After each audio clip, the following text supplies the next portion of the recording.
Bom, gente, bom dia, bem-vindos a mais um episódio, quase terminando do MJV Podcast, gravado diretamente do Febraban Tech 2025. Eu sou Luciana Montenegro, diretora de marketing da MJV. Hoje moderando o episódio Transformação com Eficiência, como conectar regulação, inovação e entrega real. Para me ajudar a conduzir esse tema, Ana Carolina Macaroni, diretora de negócios da MJV. Oi, Carol. Olá, tudo bem? Bom, nossa convidada de hoje, Natália Lacerda, superintendente de inovação do BNP Paribas. Seja muito bem-vinda, Natália. Oi, Luciana. Oi, Carol. Obrigada pelo convite. Muito bom estar aqui com vocês. Nós te agradecemos por você estar aqui. Bom, vamos começar nosso papo, então. Primeira pergunta, Natália, eu gostaria de saber o seguinte.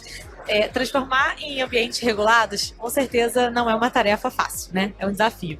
Então, na sua visão, qual que é o segredo para conseguir inovar sem comprometer a conformidade? Bom, acho que primeiro não é um segredo, porque mais e mais eu vejo isso acontecendo nas empresas, que é trazer os times, né, de compliance, risco jurídico desde o começo. Quando a gente está na fase de ideação, discovery, trazer esses stakeholders no início, tira alguns entraves, já direciona alguns caminhos. Então, eu vejo que nos últimos 10 projetos que eu liderei no BNP Paribas, agora, todos eles tinham pelo menos uma dessas áreas desde o começo. Isso garantiu que a gente estivesse no caminho correto, medindo, né, se a gente estava muito distante do regulatório ou não. Então, isso é super importante, acho que é uma grande chave para o sucesso.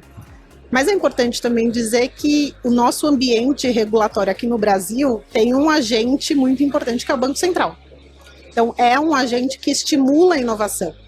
Então, o PIX, o Drex, todas essas novas soluções, elas vêm justamente para mudar o mercado, né? Então, inovar, trazer ação, como é que a gente aprende, se adapta, refaz. Então, acho que tudo isso faz muito parte desse momento que a gente vive. Então, internamente, olhando para essas áreas que têm a especialidade, né, no regulatório, mas o nosso mercado também, apesar de complexo, regulado, sempre com muitas novidades no caminho. Deixa eu te complementar, Carol. Complementando, né, eu acho que isso diz muito, primeiro, sobre os processos colaborativos, né, acho que cada vez mais de trabalhar em conjunto, e diz muito, né, de um assunto que você quer abordar aqui, que é a gestão de mudança, né, quando a gente alinha com esses stakeholders todos, né, e a importância que isso faz para você, de fato, gerar a transformação dentro das organizações. Com certeza, e sim, vamos abordar esse tema. Natália, você tem uma atuação muito próxima de entrega de valor real com os projetos. Eu queria saber como que você consegue garantir que a transformação não fique só no papel. Porque também tem essa questão, né? A gente planeja e tudo mais, mas como é que você consegue garantir que a transformação seja real?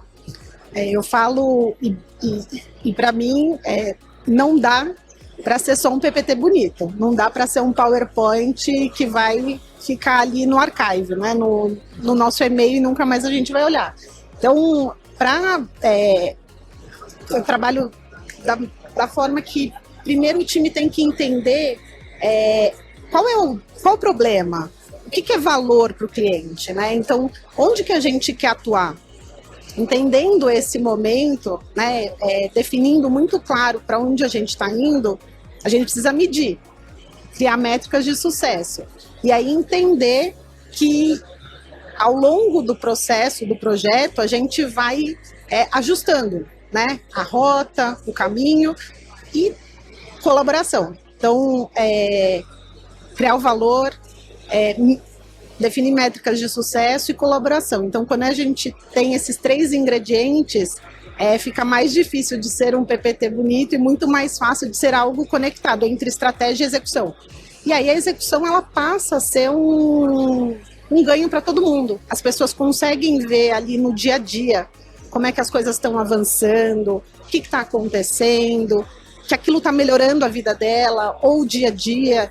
Então, de fato, precisa ter um ciclo curto para a pessoa entender que aquilo não é um projeto de 3 anos e que um dia vai melhorar. Não, ela precisa conseguir medir isso no dia a dia.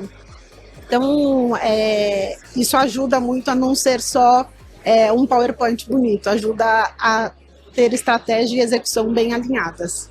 E vai dando uma sensação de tô fechando esse ciclo, tô avançando, né? Porque também é isso, às vezes, acho que quando você faz um processo longo e você não tem pequenas conquistas, você não vai vendo a evolução, também desmotiva. Então, isso que você falou é importante para manter a motivação e a pessoa ir percebendo que está realmente agregando valor e está indo em sentido evolutivo, né? Está indo para frente. E aí, um ponto que eu acho super importante na fase ali, né, de entender o valor, de entender o que é importante para aquela entrega, são as boas perguntas. Então, tudo começa com uma boa pergunta. E diria que não é apenas uma pergunta, são várias perguntas. Às vezes a gente faz uma lista de perguntas. E uma pergunta puxa outra pergunta. Exato. E aí, quanto mais a gente puxa essas perguntas, mais a gente entende com quem a gente está se relacionando e qual é de fato o valor e a entrega. Então, quando a gente combina esses pontos e esses caminhos, isso ajuda muito as pessoas a entenderem que aquilo é o dia a dia, né? É uma mudança, é uma transformação, mas tem efeito concreto no que ela também está entregando. Então, e o que a gente está trazendo de valor.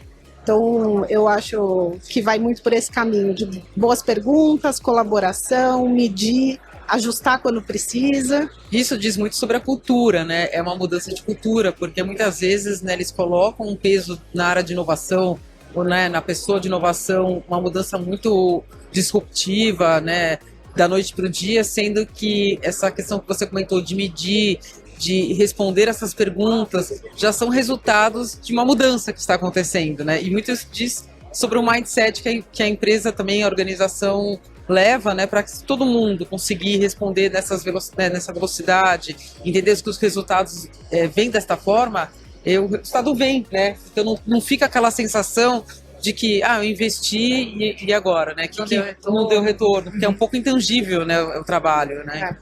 E isso me leva a um outro ponto que as pessoas elas precisam entender que a gente não está ali para impor alguma coisa, né? Então, o time de projeto, o time de inovação, eu falo que inovação não é uma área que fica no canto da empresa, né? Ela tem que estar em todos os lugares.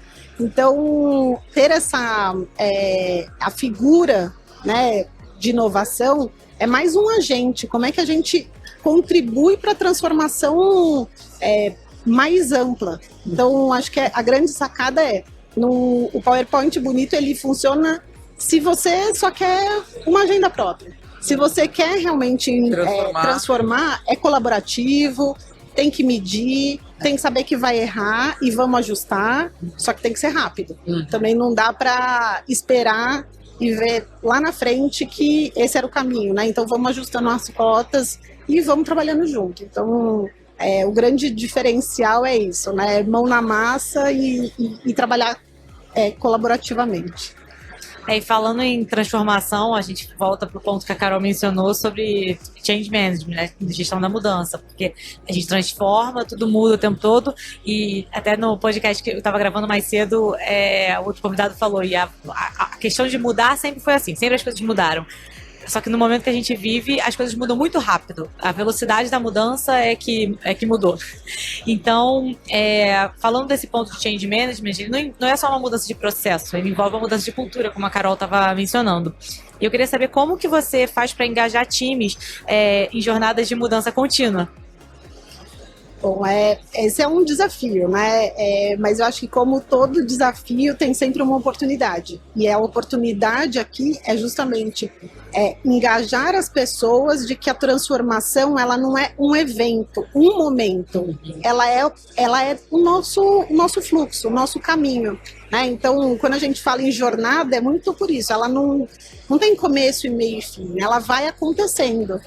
E aí, quando a gente olha, né, desse engajamento e pensando que isso é contínuo, eu gosto de usar um exemplo. A gente fez o rollout de uma ferramenta global. Alguns times já usavam essa ferramenta há alguns anos, mas tinha um time específico que precisava começar a usar essa ferramenta. E ao invés de simplesmente trazer aquela ferramenta e falar, o treinamento online aqui, a gente chamou os outros participantes, né, que já usavam a ferramenta, os outros colaboradores. Eles falaram de todos os benefícios da ferramenta, eles já trouxeram pontos de melhoria da ferramenta. Então, quando esse time viu todo aquele benefício, foi muito mais fácil. Não era impositivo. Era uma coisa que tinha engajamento. Eles viram o benefício, né? Claro, também. Eles viram que já tinha um time usando tantos anos, por que haveria resistência? Então, o ideal ali foi conectar esses times.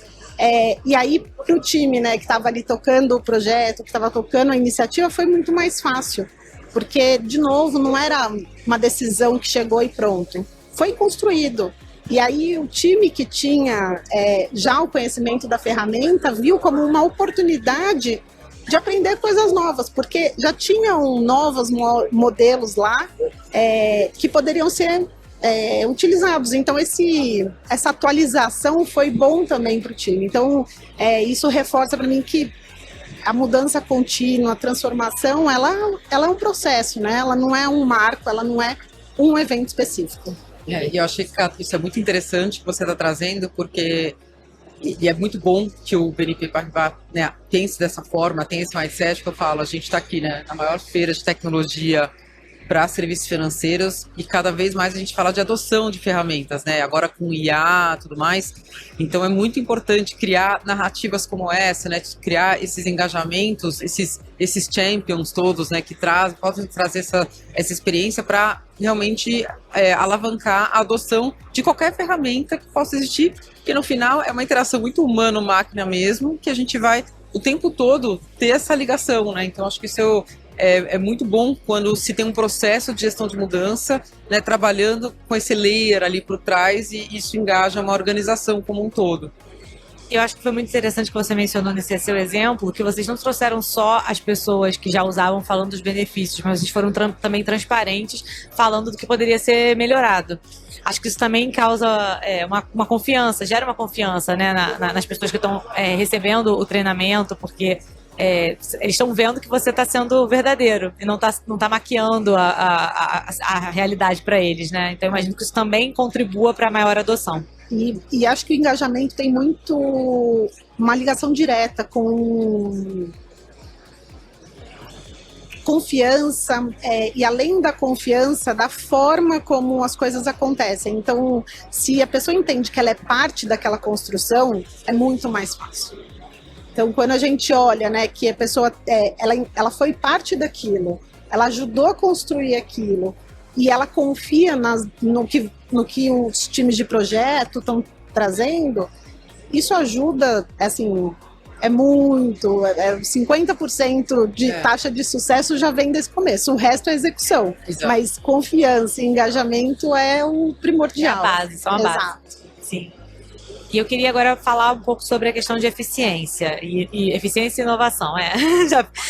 Já fez uma cara de difícil. Porque geralmente quando a gente fala de eficiência operacional, a gente associa cortes, né? Corte de custo, diminuição de equipes. Eu queria saber como que você consegue transformar a eficiência operacional em oportunidades de inovação também. Adoro essa pergunta, justamente porque quando a gente olha, né, e trabalhando em projetos há muitos anos, toda vez que você põe lá que um dos objetivos do projeto é eficiência operacional, todo mundo já fala, tem corte, vou perder meu emprego, eu vou reduzir minha equipe. E na verdade, eu sempre falo a mesma frase, eu não gosto do vamos fazer mais com menos, eu gosto do vamos fazer mais e melhor. Então, o mais e melhor significa o quê? A gente vai automatizar, redesenhar processo, refazer fluxo para o que de fato a máquina pode fazer. E vamos deixar com que os nossos times, nossos colaboradores agreguem valor de fato para as decisões de negócio. Então, como é que a gente cria isso? Com eficiência. Então, a gente vai expandindo. E aí, eu acho muito legal essa pauta, porque lá no BNP Paribas a gente fez o nosso primeiro case de AI local, o ano passado.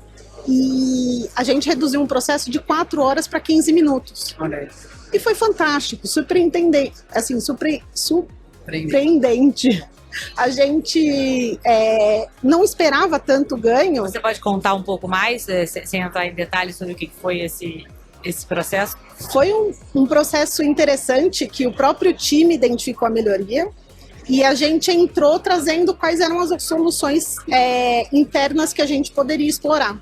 E a gente fez o nosso famoso pitch de que a gente acreditava que um caso, né, de inteligência artificial, uma solução global que a gente tem, mas requer desenvolvimento, customização, seria o principal, né? Ou seria a nossa preferência. E a gente conseguiu essa priorização global, a gente desenhou todo o case, né? Qual é o workflow atual e como ele ficaria após a implementação. E nos testes ele mostrava que tinha uma redução assim de 2 horas. Quando a gente pôs na prática, viu que era a prática foi muito melhor. Foi muito melhor.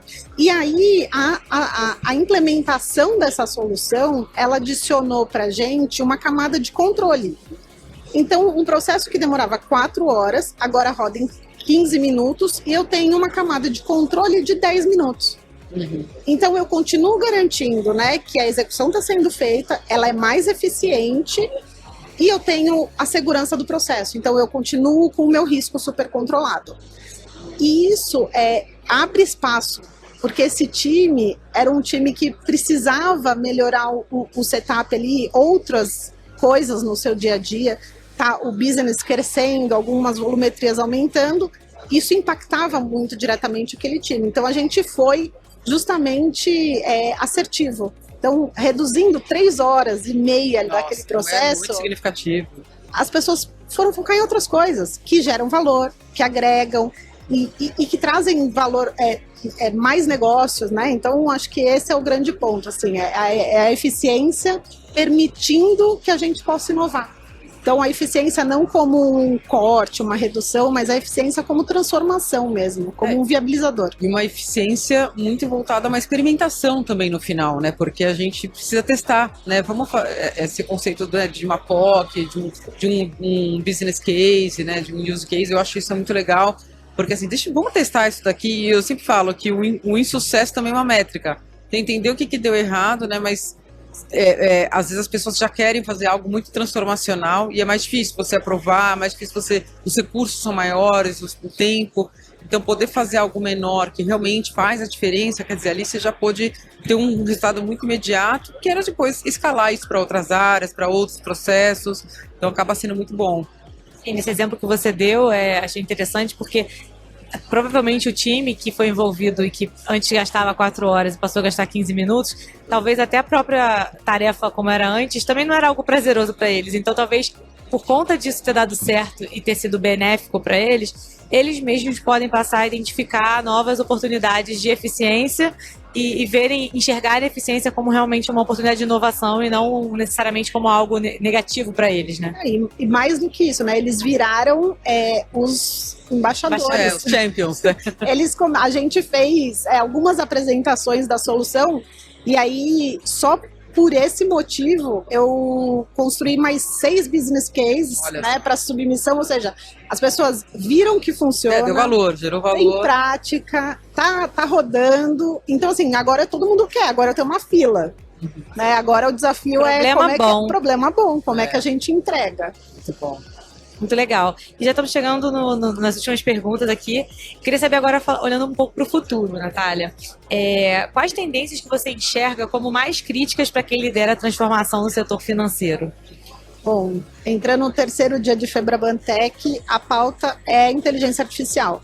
Olha, surpreendendo um total de 0 pessoas. Mas eu acho que aqui o grande ponto inteligência artificial é realidade, então eu não estou falando de futuro.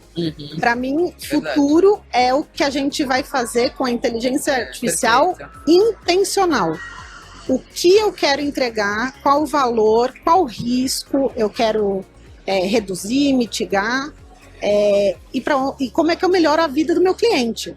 Né? Seja ele um indivíduo, seja ele uma corporação, uma grande empresa, uma pequena empresa, tem que ser intencional.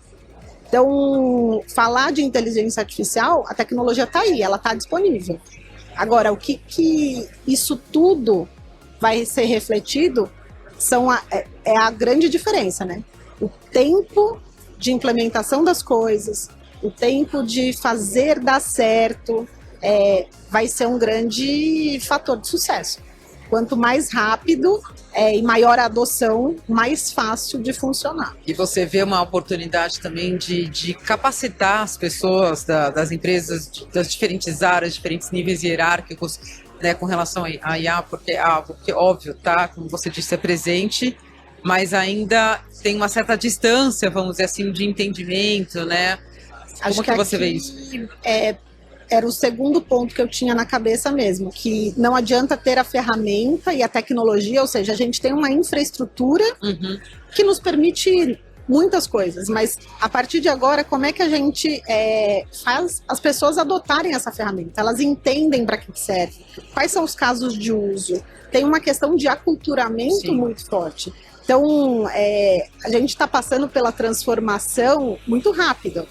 Então, qual é de fato o ganho que isso vai me trazer? Por que eu vou colocar esforço em algumas atividades se eu posso simplesmente mudar a forma de fazer? Então, essa parte de reskilling, upskilling, novas formas de trabalhar, novas ferramentas, a gente precisa tratar disso muito rápido. Então, se a gente não fizer todo esse trabalho, a gente vai ter uma super ferramenta sem adoção. Sem adoção. E aí, no fundo, deixa de ser... Uma ferramenta bonita, igual o PPT. Exato. E aí, só é inovação se a gente une estratégia, pessoas, processos. Então, isso tudo precisa estar conectado. E inteligência artificial intencional é justamente sobre isso. É sobre você conseguir trazer e conectar todos esses agentes, e as pessoas precisam estar preparadas. Então, aculturamento é, sem dúvida, mais do que necessário. Muito obrigada, Natália. Chegamos ao fim. Foi rapidinho, né? Passou muito rapidinho. Ela tá muito bom. Muito obrigada por você ter aceitado o nosso convite. Volte sempre. Carol, obrigada também. Obrigada, Natália. Obrigada, Luciana. Obrigada, foi ótimo. Contem comigo. Obrigada, até a próxima, gente.